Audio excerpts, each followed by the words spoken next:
Oh, mga opisyal ni Marcos, mana sa kanya, manhid.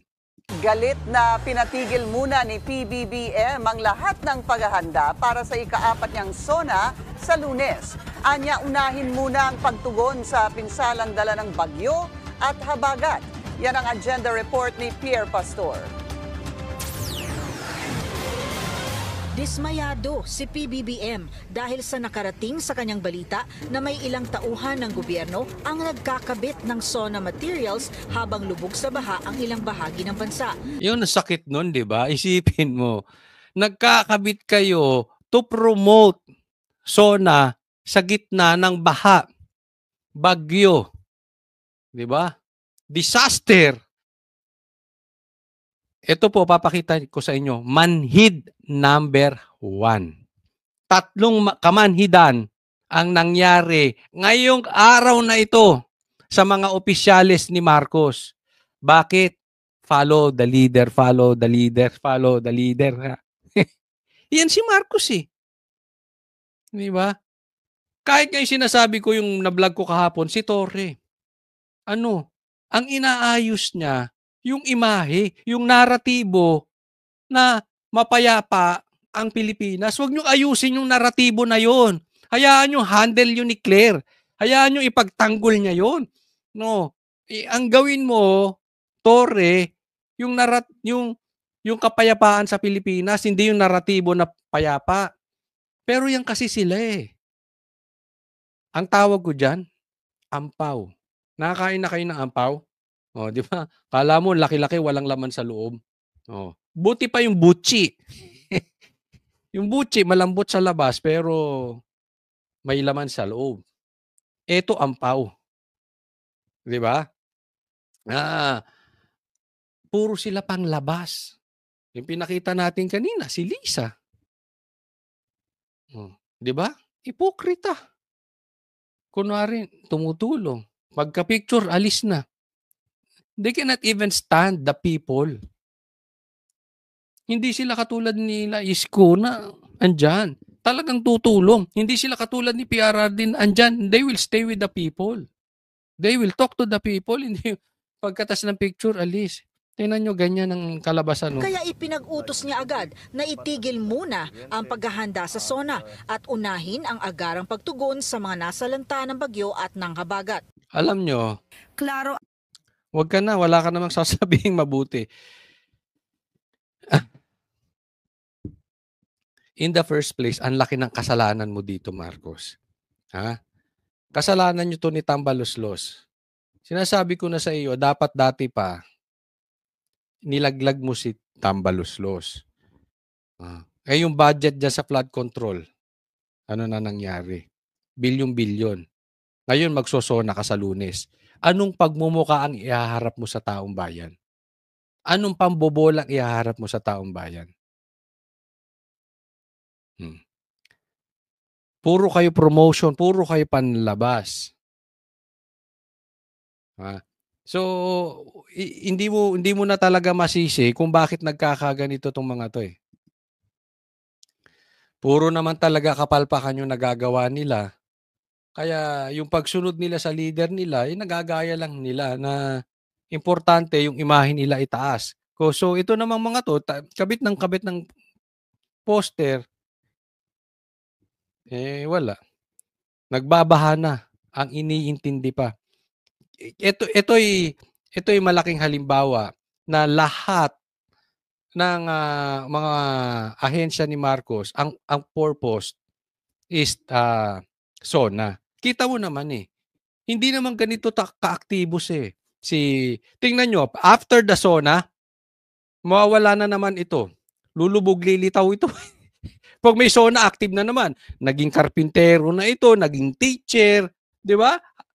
Lagi na sa TV, lagi sa balita, punta rito, punta ron. Bakit? Kaya ang galaw ng tao niya, nakatuon sa SONA.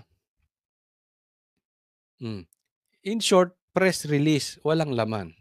Ito, pakitaan ko pa kayo ng isa pang kamanhidan. Ito post ni John Vic doon sa Department DILG.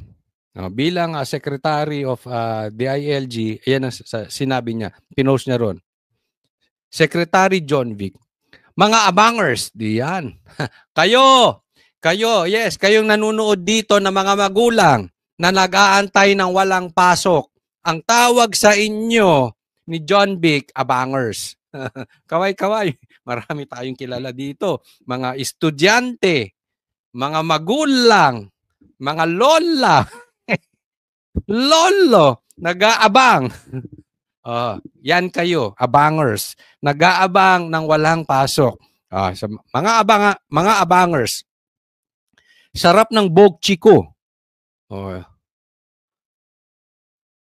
Sa kabusugan ay nakaidlip ng sandali. Wow, swerte mo.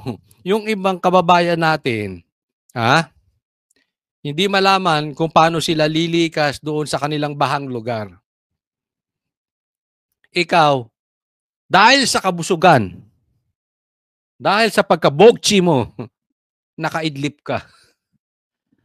Eto na inaabangan. Kaya siya na-delay ng pag-announce sa inyong mga abangers. Hindi ako nagtawag sa inyo yan, si John Vic. Kayo mga abangers. Yan ang tawag sa inyo, nakaidlip. Coach Oli, masama bang makaidlip? Coach Oli, masama bang mabusog? Hindi naman. Kaya lang yung ano niya dito, yung kanyang pagka-post, parang walang puso. Alam mo nga binabaha na yung Pilipinas. Madaming na-stranded. Maraming mga magulang na nag-aantay ng walang pasok, kung papapasukin ba nila yung kanilang mga anak, kanilang mga apo. Tapos ganito yung ano mo. Parang apaka-insensitive. Parang parang ano ba nangyayari dito sa mga opisyalis ni Bangag? Napakamanhid nyo na. Yung isa, habang baha, nagtatayo ng poster para sa SONA. Ito namang isang sekretary niya, pinangalandakan pa dahil busog ako. Kaya nakaidlip ako. Ito na, inaantay nyo mga bangers. Diba? Yan nasabi. Ano sabi? Sarap ng bokchi ko. Sa kabusugan ay nakaidlip ng sandali. Ito na inaabangan nyo. Walang pasok sa lahat ng baitang kasama kolehiyo at seminarista at mga tanggapan ng gobyerno para sa July 23, 2025. Di ba? Ganyan po ang puso ng Secretary John Vic Remulla. Kasi makikita nyo naman Makikita nyo naman. Meron naman kasing biro na naaayon. Pero hindi ata ito panahon para ipangalandakan mo na sa gitna ng dinadanas ng mga kababayan natin sa hagupit ng bagyo. Ikaw ay natulugan mo sila dahil sa kabusugan mo. Diba? Ito, isa pa. Pakita ko rin sa inyo.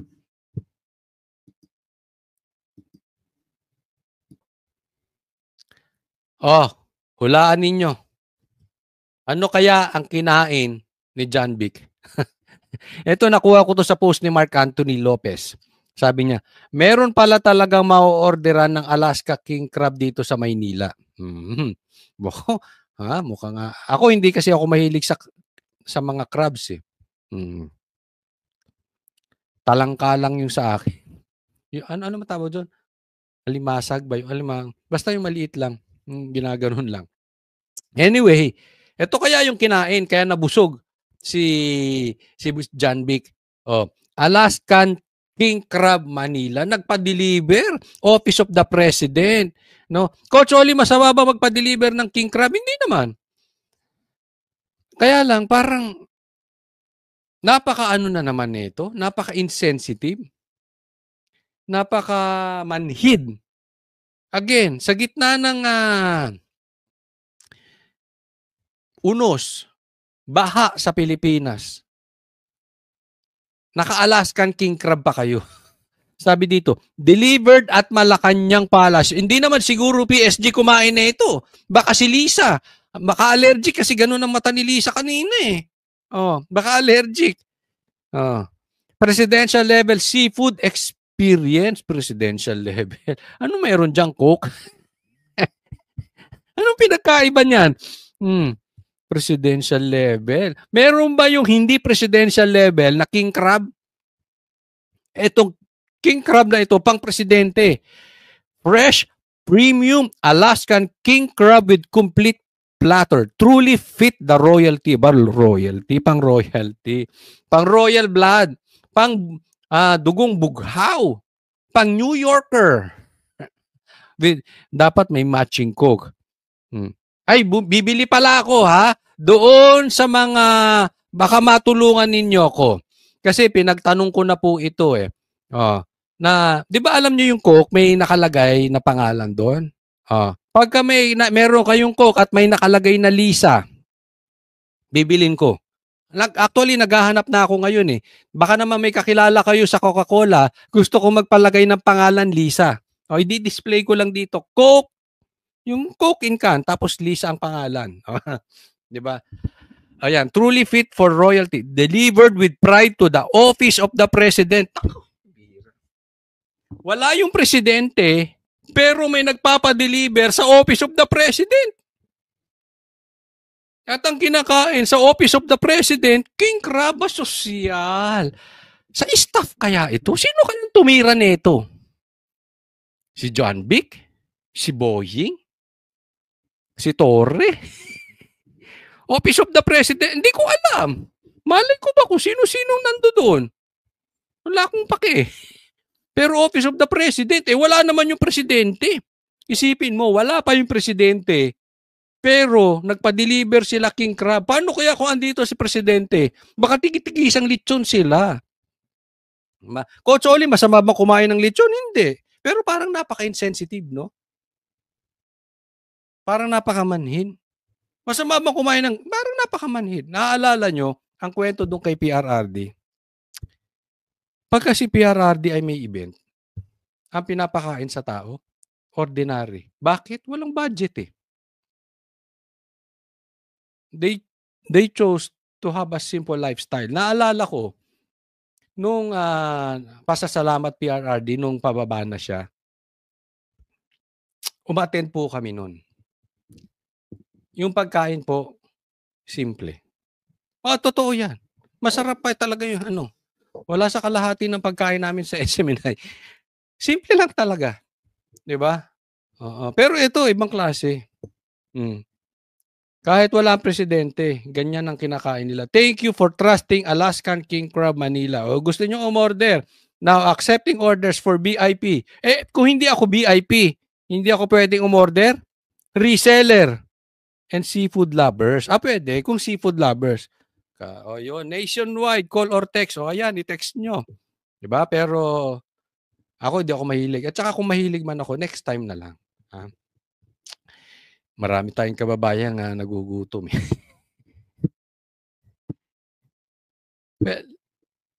But seriously, hindi kaya talaga may wala na lang puso ang itong mga nasa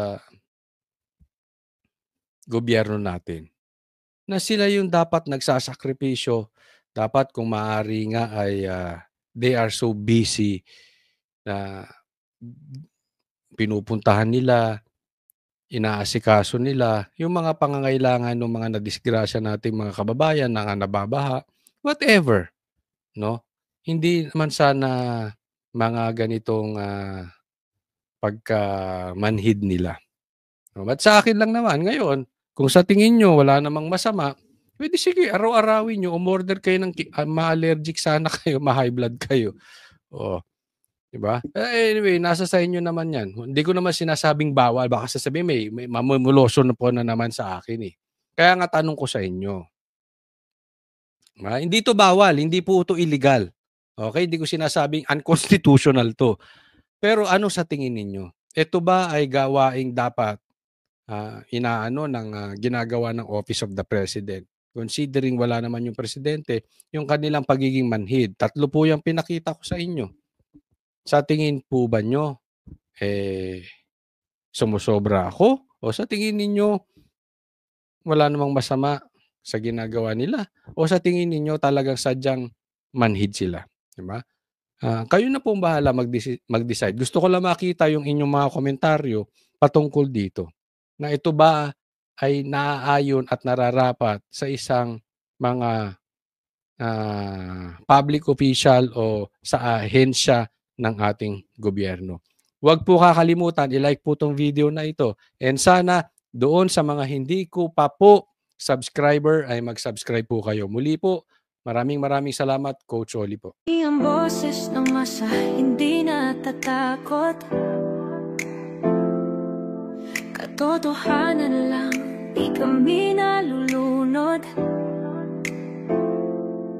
Walang bahid ng sismis, lahat ay totoo.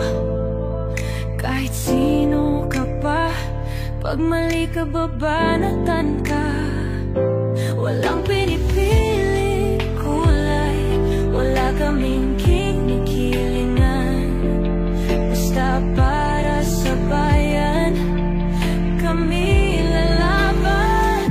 Pag tama palakpakan, pag mali banatan. Di matitinag, di matatakot, para sa bayan tuloy ang sigaw.